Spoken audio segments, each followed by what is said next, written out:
And welcome back, and welcome to the second hour of America Talks Live. I'm Miranda Kahn. I'm here again with my co-host John Cardillo and Dr. Gina Loudon. We're here. President Trump and First Lady Melania Trump are headed to Brussels, Belgium for the NATO summit, of course, and we're going to talk about that a little later on in the show. But first, we're going to have to talk about our top story, and that is, of course, the president nominating D.C. Appeals Court Judge, D.C. Circuit Court Judge Brett Kavanaugh to be the next Supreme Court Justice, of course, replacing Anthony Kennedy. This incredibly qualified nominee deserves a swift confirmation and robust bipartisan support. The rule of law is our nation's proud heritage. It is the cornerstone of our freedom. And earlier today, Deputy White House Press Secretary Raj Shah praised the president's pick. This is a judge who, over the course of the next several decades, his opinions are going to stand the test of time.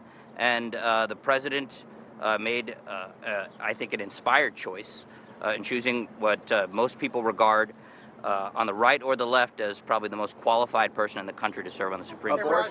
Most qualified person, he says, to serve. And that's where we want to welcome in our first guest, former federal prosecutor Larry Klayman. Larry is also the founder of Freedom Watch. As always, good to have you on the program. Larry, one of the issues that has come up recently that has some on the right concerned about Kavanaugh has to do with an opinion piece that he actually wrote about surveillance. In fact, you wrote about it in an article for our website, newsmax.com. Today, you say Trump should withdraw his nomination because you say Kavanaugh is, quote, not a true conservative. You wrote a true conservative would not countenance the government exerting its police power, easy for me to say, to spy on the citizens. You also argue that President Trump, again, in your words, has won the seeds of his own destruction because Kavanaugh would have found the surveillance on him perfectly acceptable. Now, in the past, the president has accused the Obama administration of improper surveillance on his campaign. In addition to that, you have Republican senators such as Senator Rand Paul, who vehemently oppose the NSA's old record program. Does this illustrate, in your opinion, hypocrisy on either of their ends, and one for the president nominating him, and the other, Senator Paul, were to actually confirm him? I don't know if it's hypocrisy, Miranda, but what it is that it's stupidity. And the president got bad advice on this one. If he really paid attention, as you pointed out, he would have found that Judge Kavanaugh, who issued a gratuitous opinion in the lawsuit that I brought that enjoined the National Security Agency and the other intelligence agencies twice for illegal surveillance, only to have that order mooted out later because there was the USA Freedom Act, which came into effect, which didn't stop the illegal surveillance. Judge Kavanaugh wrote an opinion which even his liberal colleagues on the D.C. Circuit Court of Appeals didn't write. And he said, well, this is perfectly acceptable, as you put it, this mass surveillance. A true conservative does not believe that the state, the police state, an Orwellian police state, as the judge ruled in the lower court, Judge Leon, should take precedence over the Fourth Amendment and the rights of the American people. You can do surveillance if you have probable cause that a crime is being committed or there's terrorism afoot. But you just can't go out there for hundreds of millions of Americans, including the president himself, his family, his colleagues, yours truly, I was part of it, and surveil people because you think you might want the information to use against them someday. And of course, in this instance, it was that surveillance which triggered the special counsel investigation of Robert Mueller, of which the president objects so much. So, Larry, let me play devil's advocate for a moment here. So in that decision, it seems like Kavanaugh was implying the absolute power of the presidency with regards to national security. He was saying, hey, look, if there's going to be a terrorist attack out there, you can third-party collect data, phone logs, phone records, things of that nature, emails, whatever the NSA was collecting at the time, because the executive deems that the current condition globally, as it pertains to the U.S. homeland, is so volatile, so dangerous that we might need this information to either stop a terrorist attack or to catch terrorists. Wouldn't that, second part to that question, because I really want to hear your answer on this. Wouldn't that then tie into many things the president has been saying and his supporters have been saying about the absolute power of the presidency to say, fire Robert Mueller, to fire Jeff Sessions, to not be subpoenaed by Robert Mueller? Wouldn't this, in that context, seem like the right pick for Donald Trump? I appreciate you're giving me the opportunity to answer that because there's been a misconception here, not by you, but by others in the media. is that, in fact, that was not the basis of Kavanaugh's decision. It's not like, for instance, a travel ban or something like that where the president has authority. We don't refute that you can do surveillance if there is terrorism, if there is a crime. But what we had here, as revealed by Edward Snowden and some of my whistleblower clients, was mass surveillance against people without probable cause that terrorism was afoot or a crime was being committed. You can't have that. The president can't do that. That would be a dictatorship. That would be having the sword of Damocles, the Orwellian sword, over your head based on one person's whim to conduct surveillance. And that's what Obama was doing, and that's what George W. Bush was doing before that.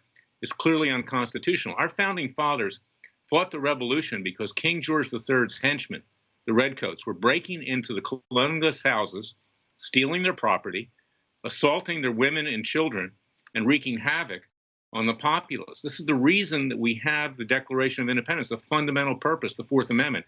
So how can you have a judge who claims that he's conservative ascend to the Supreme Court when he has little respect for the Fourth Amendment? And it was the establishment, this Washington Republican establishment swamp. We know that Kavanaugh worked for George W. Bush in the White House, that he was depending on someday to elevate him to the Supreme Court. Now, the president apparently acceded to them. I don't know why, because he beat them in the primaries. These are the people that wanted him defeated. So the big question is, why did the president do this? I mean, I love this president, but he made a big mistake, which will sow the seeds of his own destruction, potentially, with regard to illegal surveillance, and also sow the seeds of the populace having to live under this type of a Orwellian state.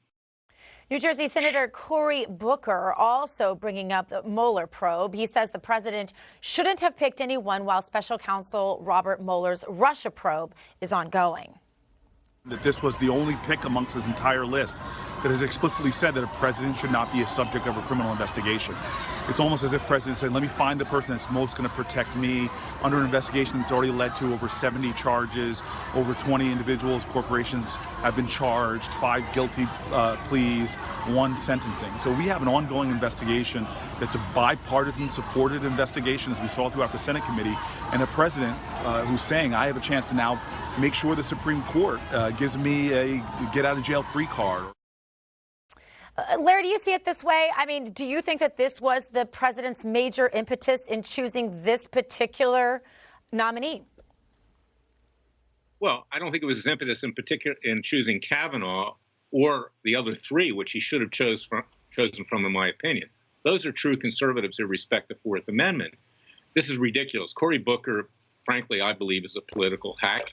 He's going to be running for president, and he's trying to whip up sentiment to deny the president the right to nominate a justice of the Supreme Court. Clearly, the president has that right. It just shouldn't be Brett Kavanaugh. But Larry, wasn't Kavanaugh the most confirmable? I mean, look, many of us liked Amy Coney Barrett. We thought she was a good choice based on what little, and that's the problem, what little we knew of her. She's only been a judge for about 1.5 years. I believe it's the Northern District of Indiana. She hasn't really heard that many cases. Could she have even been confirmed? Wasn't Kavanaugh the most confirmable? And wasn't that a critical element to whomever the selectee was? I don't believe that's so. I mean, Kavanaugh has 300 opinions. They're going to pick that apart, Sure. Number one.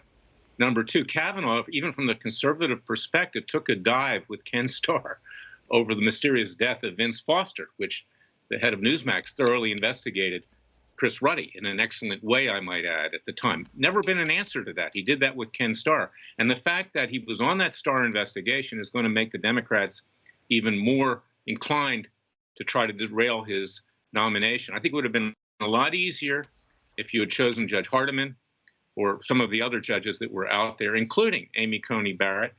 And this is what people can't understand. This president loves a fight. Why did he roll over to the Republican establishment here? Establishment like Matt Schlapp of the American Conservative Union, who was a lobbyist, who didn't even support the president during the primaries. Why did he roll over to this Bush-Cheney Republican swamp? And I don't know why he did it. Did he get something in exchange for that? I think that needs to be explored. But the bottom line on the merits is that Judge Kavanaugh, who doesn't think the Fourth Amendment's that important, should not be a justice of the Supreme Court. And I will oppose that, and I will even testify in front of Congress if necessary, because I want a true conservative on that bench. I don't want somebody who's part of the Bush-Cheney Republican swamp.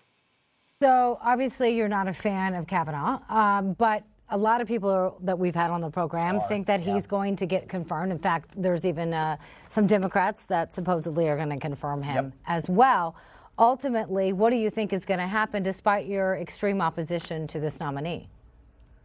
Well, he'll probably be confirmed. I mean, that's the reality. But hopefully a fight will sensitize him that the next time the Fourth Amendment comes up before the Supreme Court, that he'll uphold it. You know, there was a recent decision that said that the police just couldn't get into your cell phone for any reason. Would Kavanaugh have supported that majority decision? I don't think so. So if we can desensitize him and make him more conscious that now he should not be playing this game to get himself on the Supreme Court, it'll already be on the Supreme Court, and enforce the Fourth Amendment, which I think is probably the most important amendment in our Constitution. You know, Larry, So I want to talk about, I'm sorry, I didn't mean to cut you off. I want to talk about Peter Strzok and Lisa Page in just a second, but I need to know, what kind of deal do you think was cut? Do you think Trump cut a deal with Republican members of Congress that would enable him to shut down Mueller? What, if you had to ballpark it, what kind of deal do you think he would cut if he made a deal with the devil to take what you call an establishment pick in Kavanaugh? I don't understand it. I mean, I think it needs to be explored. I mean, honestly, like I said, I love the president. I think he's doing a fantastic job. But why would you ever go along with the same people that wanted you defeated and are still stabbing you in the back, this slimy Republican establishment, to this day? Why would you do that? I don't understand it. Newsmax TV. Watch us on Dish, DirecTV, AT&T Uverse, Verizon Fios, or download our free app. Don't have Newsmax TV? Call your local cable provider and request Newsmax today.